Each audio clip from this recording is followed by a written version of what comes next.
kelompok 2. Di sini kami akan menganalisis ekosistem sawah. Sebelumnya, perkenalkan, nama saya Kila Zahra Spesita Putri dari absen 15. Saya Pinita Kiraina dari absen 29.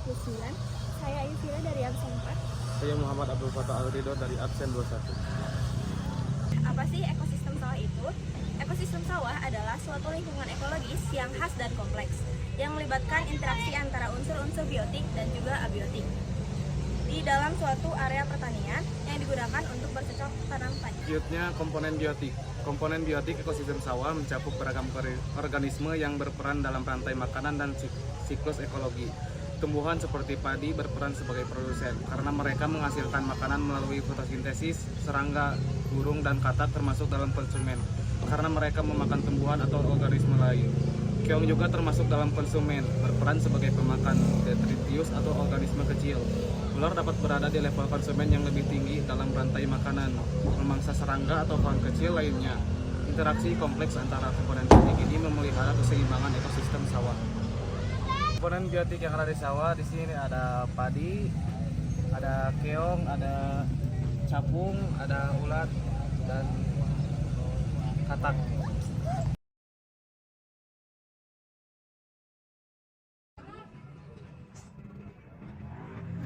Ada juga komponen abiotik ekosistem sawah. Komponen abiotik ekosistem sawah melibatkan unsur-unsur non-hidup yang memengaruhi kehidupan di dalamnya. Beberapa komponen abiotik utama di ekosistem sawah yaitu ada tanah, air, udara, dan cahaya matahari.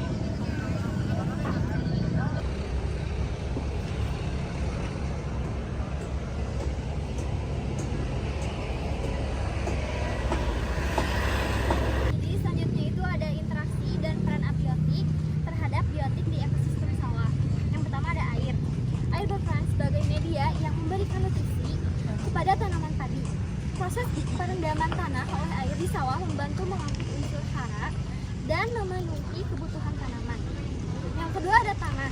Tanah menyediakan unsur hara yang diperlukan oleh tanaman padi. Ketersediaan nutrisi seperti nitrogen, fosfor, dan kalium dalam tanah sangat mempengaruhi pertumbuhan dan hasil panen tanaman. Yang selanjutnya ada sinar matahari. Sinar matahari adalah sumber energi utama dalam fotosintesis. Tanaman padi menggunakan energi matahari untuk mengubah karbon dioksida dan air menjadi glukosa, proses yang mendukung pertumbuhan tanaman. Dan yang keempat ada angin. Angin berperan dalam penyerbukan tanaman dan distribusi serbuk sari. Ini memiliki dampak langsung pada reproduksi tanaman dan keberlanjutan ekosistem dengan memastikan percampuran genetik yang sehat. Dan selanjutnya itu ada interaksi sebaliknya, yaitu perang biotik terhadap abiotik.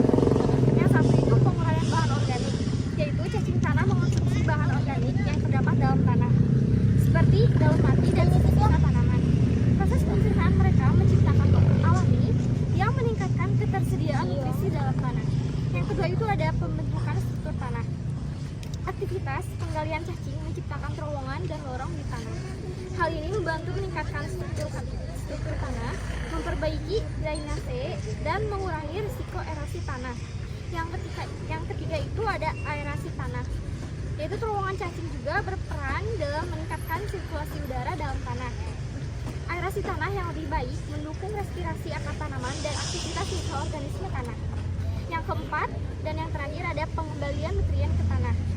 Cacing menghasilkan kotoran yang kaya akan nutrisi, termasuk nitrogen, fosfor, dan kalium. Proses ini memberikan kontribusi positif terhadap keseimbangan nutrisi dalam tanah. Jadi melalui interaksi ini, cacing tanah bertindak sebagai agen biotik yang memperkuat dan meningkatkan kualitas abiotik tanah.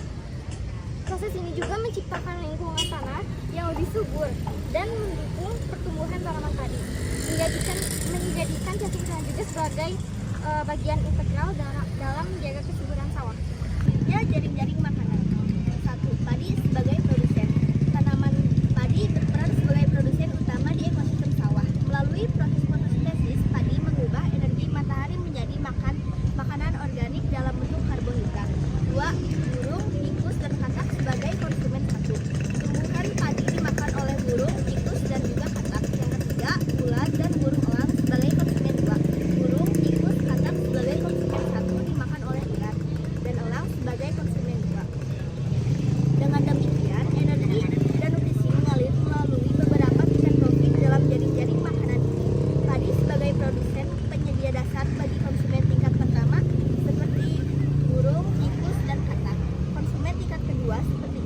dan burung elang. Kemudian memanfaatkan konsumen tingkat pertama. Dengan interaksi ini, ekosistem sawah menciptakan keseimbangan yang kompleks di antara berbagai organisme, mendukung kelangsungan hidup dan produktivitas ekosistem. Selanjutnya, ada interaksi antar spesies. 1. Simbiosis parasitisme. Parasitisme oleh beberapa jenis tanaman parasit. Beberapa tanaman parasit dapat menyerap nutrisi dari tanaman padi sebagai induknya, merugikan tanaman padi tersebut. Yang kedua, simbiosis komensalisme. Komensalisme dengan burung pemakan serangga. Burung ini dapat memanfaatkan serangga yang ditemukan di sekitar tanaman padi tanpa memberikan dampak signifikan pada tanaman itu sendiri. Yang ketiga, simbiosis mutualisme. Simbiosis pada cacing tanah. Cacing tanah membentuk hubungan mutualisme dengan tanah dan tanaman padi. Cacing membantu meningkatkan struktur tanah dan ketersediaan nutrisi, sementara tanaman memberikan residu organik untuk cacing. Selanjutnya, ada dampak kepunahan suatu jenis organisme dalam ekosistem sawah. Yang pertama, ada gangguan pada jaring-jaring makanan. Kepunahan dapat mengubah struktur dan dinamika jaring-jaring makanan, terutama jika organisme yang berperan sebagai konsumen utama atau produsen. Yang kedua, ada ketidakseimbangan populasi. Terjadinya ketidakseimbangan dalam populasi organisme lain yang terkait dengan organisme yang punah, dengan potensi peningkatan populasi organisme tertentu dan penurunan populasi yang bergantung pada organisme yang punah. Yang ketiga, ada pengaruh pada nutrisi tanaman. Kepunahan organisme yang berperan dalam siklus nutrisi seperti daur nitrogen atau daur karbon dapat mempengaruhi ketersediaan nutrisi bagi tanaman padi. Yang keempat, ada pengaruh pada ekosistem air. Organisme yang punah dalam komunitas air dapat mempengaruhi komunitas air, juga kualitasnya dalam kelangsungan hidup organisme yang bergantung pada air tersebut. Yang terakhir, ada kehilangan keanekaragaman hayati. Kepunahan dapat menyebabkan kehilangan keanekaragaman hayati dalam ekosistem sawah, mengurangi daya tahan ekosistem terhadap perubahan lingkungannya. Yang terakhir ada siklus air. Siklus air adalah siklus yang tidak berkesudahan dari atmosfer ke bumi dan kembali ke atmosfer. Proses ini berlangsung selamanya. Sirkulasi air terjadi melalui beberapa proses, yaitu evaporasi, kondensasi, presipitasi, infiltrasi, dan limpasan. Evaporasi adalah fase penguapan dari permukaan bumi yang terjadi di danau, sungai, laut, sawah, bendungan, dan laut. Penguapan ini bertujuan untuk mengubah air cair menjadi air gas sehingga dapat naik ke permukaan atmosfer. Juga disebut pengembunan, yang berarti konversi uap air kembali menjadi air. Kondensasi terjadi di atmosfer. Semakin tinggi lapisan atmosfer, semakin dingin suhu atmosfer karena tekanan udaranya rendah. Yang ketiga ada presipitasi. Presipitasi disebut hujan dan tetesan air serta kristal salju jatuh dari atmosfer ke permukaan bumi. Presipitasi disebabkan oleh ketarikan gravitasi bumi atau gaya gravitasi dan massa benda.